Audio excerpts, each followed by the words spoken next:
Nesta aula, apresentaremos como escrever a introdução de um texto científico. Nós sabemos que o título e o resumo dão a primeira e a segunda impressão do seu trabalho. A introdução dá a terceira impressão de um texto científico, que talvez possa ser a última e a mais decisiva. A partir da introdução, um leitor vai se interessar ou não pelo seu texto. Dependendo de como ela foi escrita, o leitor continuará ou não a leitura do texto. Já um revisor pode dar o primeiro ou último passo em seu processo de revisão para decidir a aceitação do trabalho. Se for o primeiro passo, ele continuará a leitura, já influenciado por essa terceira impressão da introdução. Se for o último passo, na introdução ele já poderá decidir pela rejeição do seu trabalho. Por isso, os autores precisam ter uma atenção muito especial com a redação da introdução, pois ela tem muita influência em uma decisão de aceitação. Apresente, portanto, uma introdução clara, objetiva, justificada, com novidades e, principalmente, muito convincente. Aqui compararemos a introdução de um texto científico. A introdução do texto científico é como a apresentação de uma defesa de tribunal, que busca convencer e justificar aqueles que vão julgar um réu, utilizando um histórico lógico de fatos, provas e argumentos. Entenda melhor essa analogia. Veja só, o réu é como se fosse o seu trabalho científico. Os autores seriam como os agentes de defesa. O júri seria comparável ao corpo de revisores do seu trabalho. E o juiz seria aquele que decide pela aceitação ou não do trabalho. Continuando a nossa analogia, a introdução é como uma defesa no tribunal, porque justifica-se com fundamentos e necessidades, defende-se com metodologia, resultados e conclusões, e convence-se com a contribuição, que é a estrela da introdução, e representa a novidade e a relevância do seu estudo para a comunidade científica. Na introdução do texto científico, apresenta-se o que e o porquê.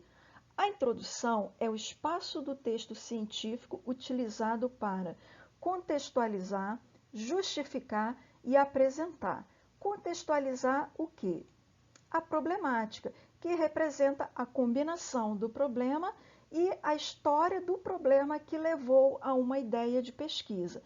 E o tema contextualizado em uma teoria. Justificar o quê? Os objetivos, de forma a realçar a necessidade e a importância do estudo. E apresentar o quê? A contribuição, a estrela da introdução, que representa a novidade e a relevância para a comunidade científica. Essencialmente, a introdução deverá conter o problema real com a história que deu origem à ideia de pesquisa, isto é, a problemática, a justificativa com razões lógicas, uma menção sucinta a trabalhos anteriores e com apontamento para uma necessidade real, a fim de realçar a importância do estudo, seja por um viés econômico, social, educacional ou de outra abordagem também essencial. A ideia de pesquisa, que é a proposta do estudo e a investigação. A relação com a literatura científica, que é a menção de fundamentos teóricos e de trabalhos relacionados. Objetivo geral da investigação e a estrela da introdução, que é a contribuição, representando, como já dissemos, a novidade e a relevância do seu trabalho para a comunidade científica. O que é muito importante ter em mente é que a justificativa é o cerne de uma introdução. Logo, ela não pode ficar separada da introdução em um texto científico. E isso, infelizmente, tem acontecido em muitos trabalhos acadêmicos. Então, sabendo que a justificativa é o coração da introdução, é altamente recomendável que ela não se separe da introdução. Além disso, a introdução também poderá conter, escrito sucintamente, os fundamentos teóricos e trabalhos relacionados dentro da justificativa, mas descritos sucintamente apenas para contextualizar. Os objetivos específicos, que são as pequenas metas cujos passos para execução serão especificados na metodologia, os resultados esperados ou as principais conclusões dos resultados já alcançados. As limitações, o que ainda não foi alcançado com o trabalho e que pode ser alcançado a partir de trabalhos futuros. A metodologia, de forma bem resumida, ou seja, um resumo da estratégia, do contexto, do público-alvo e aquilo que for realmente essencial apresentar na introdução. E, por último, também de forma opcional, a organização do trabalho, isto é, como o seu trabalho é desenvolvido ao longo das sessões ou capítulos do texto. Essencialmente, a estrutura de introdução de um texto científico se compõe por problema, justificativa, proposta, objetivos e contribuição. Caminhando do problema para a justificativa, desenvolvemos a problemática, que é a apresentação de um problema e a história desse problema que gerou a ideia de pesquisa. Na justificativa, convencemos que há uma necessidade a ser entendida. Mencionamos alguns trabalhos relacionados que reforçam essa necessidade ou propõem soluções para o problema tratado, até chegar à apresentação de uma proposta de pesquisa. Nessa proposta de pesquisa, destacamos a ideia de pesquisa e uma descrição básica da metodologia utilizada e chegamos aos objetivos. Após apresentar principalmente o objetivo geral, nós mencionamos as principais conclusões dos resultados ou os resultados esperados, preparando-se para vender o peixe na contribuição. Na contribuição, nós damos luz à novidade e à relevância do trabalho para a comunidade científica. É muito importante, portanto, explicar a contribuição de forma bem clara e convincente, pois ela é a pérola perdida que o revisor busca achar em um trabalho acadêmico. A estrutura de introdução apresentada, ela pode ser utilizada em qualquer texto científico, seja ele um artigo, uma dissertação ou uma tese de doutorado. O que muda é o nível de profundidade das partes dessa estrutura. Observe que a introdução de um artigo resumido e uma tese de doutorado têm a mesma estrutura, mas a tese de doutorado ela apresenta mais detalhes nessas partes do que o artigo resumido. Em resumo, como escrevemos uma boa introdução? A boa introdução, ela convence o leitor de que a pesquisa é relevante, original e assentada em bases sólidas. Recomenda-se colocar a organização do trabalho ao final da introdução, para guiar o leitor para o restante do trabalho. Lembra do que eu disse?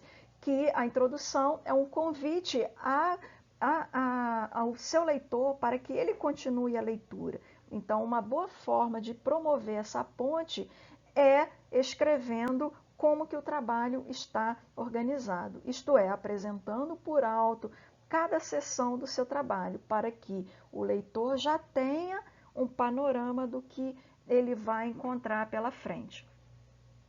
Outra coisa muito importante é a coesão e a coerência, que são fundamentais para a fluência e entendimento da introdução e das demais partes do seu trabalho. A coesão, ela é a ligação entre as partes do texto.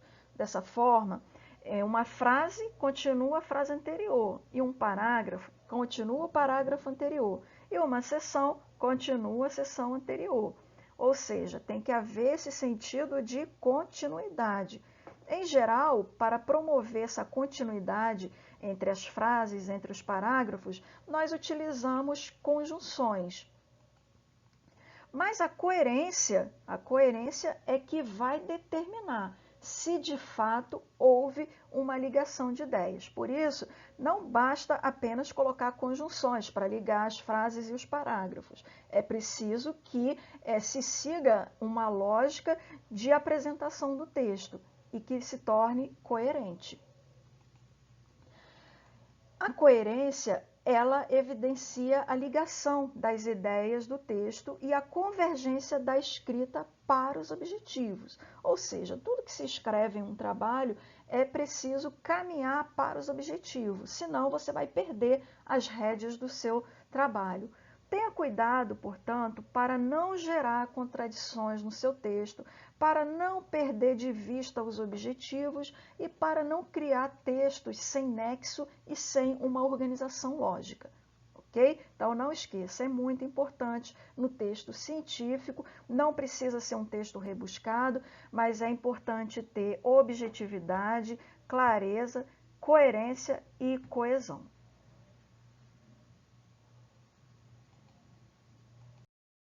E o que devemos evitar na introdução? Devemos evitar informações elementares, isto é, frases e parágrafos com pouco conteúdo e pouca informação, informações desconhecidas para leigos e sem explicações anteriores, ou seja, mencionar coisas que são específicas de uma área de conhecimento sem antes explicar o que aquela informação representa.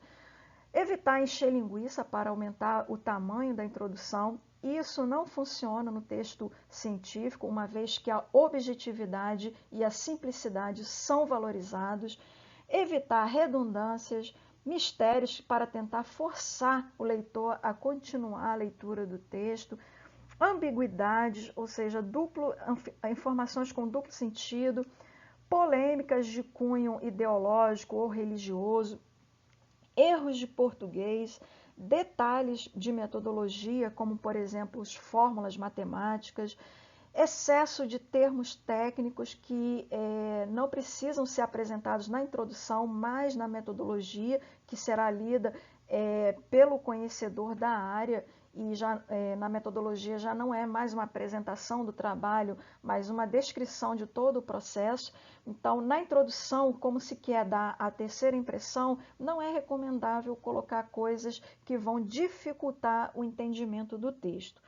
E, por último, evitar resultados e conclusões não comprovadas ao longo do texto que segue a introdução. Então, não adianta você apresentar resultados, conclusões, para chamar a atenção do leitor ou do revisor para continuar o texto, se você não, lá na frente você não vai comprovar aquilo que você afirmou. Com isso, você perde aquilo que destacamos anteriormente, que é a coerência. Então, o que você diz no início, que é apresentado no início, que você diz que é uma conclusão do seu trabalho, e isso vai se esperar que você mostre lá na frente, seja nos resultados ou nas conclusões. Em um exemplo de introdução, apresentamos um artigo com uma pesquisa sobre dificuldades de aprendizagem de programação de computadores e também uma proposta de tecnologias de visualização de variáveis que expliquem as dificuldades dos alunos em programação. Na parte a seguir da introdução desse artigo, aparecem o problema representado pelas dificuldades de aprendizagem de programação, a carência de soluções para esses problemas, os seus impactos e os desafios para resolvê-lo. Essa parte da introdução caracteriza perfeitamente uma problemática. Continuando, nesta segunda parte da introdução, nós apresentamos uma justificativa nos primeiros parágrafos com menção de trabalhos relacionados às técnicas de visualização de informação com possíveis recursos que podem ser utilizados para compreender as dificuldades de aprendizagem dos alunos em programação. Observe que, nesse trecho da introdução, o viés da justificativa é educacional, pois apresenta os instrumentos de visualização de informação para auxiliar professores no acompanhamento das dificuldades de aprendizagem de seus alunos e também para tratar essas dificuldades.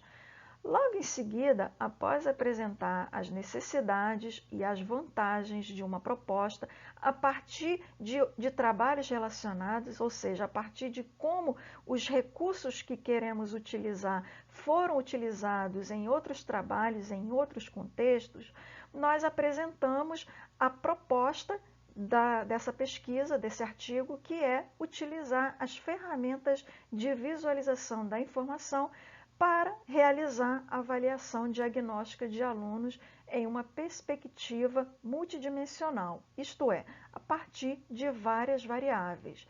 Além disso, nós apresentamos também, no final dessa segunda parte da introdução, o objetivo geral e os principais resultados, evidenciando as principais conclusões do trabalho. E no último trecho da introdução, o artigo apresenta a contribuição, que, como já falamos, é a estrela da introdução, e a organização do trabalho. A contribuição, neste primeiro parágrafo, ela informa a novidade e a relevância do estudo, destacando como novidade as visualizações de informações que revelam dificuldade de aprendizagem e, como relevância, apresenta um instrumento para auxiliar professores no acompanhamento do processo de aprendizagem de seus alunos. Isso nós observamos aqui nesse primeiro parágrafo desse trecho da introdução. Já na organização do trabalho, que é apresentada neste último parágrafo, apresenta-se por alto o conteúdo de cada seção do artigo, para que o leitor ou o revisor tenha um panorama do que ele encontrará pela frente ao continuar a leitura do artigo. Uma boa recomendação para escrever uma introdução de artigo é analisar como são as introduções de artigos que são publicados naquele veículo que se deseja publicar um trabalho, isto é, um periódico ou um evento. Caso o seu texto seja uma tese, uma dissertação ou outro trabalho acadêmico, verifique como são escritas as introduções de trabalhos semelhantes já defendidos na comunidade acadêmica. Você também pode fazer diferente na forma de apresentação, desde que a sua introdução apareçam a contextualização, a justificativa, o objetivo e a contribuição do trabalho. Sempre é muito importante você fazer isso. Sempre diferencie, promovendo melhoramentos na forma de escrever uma introdução.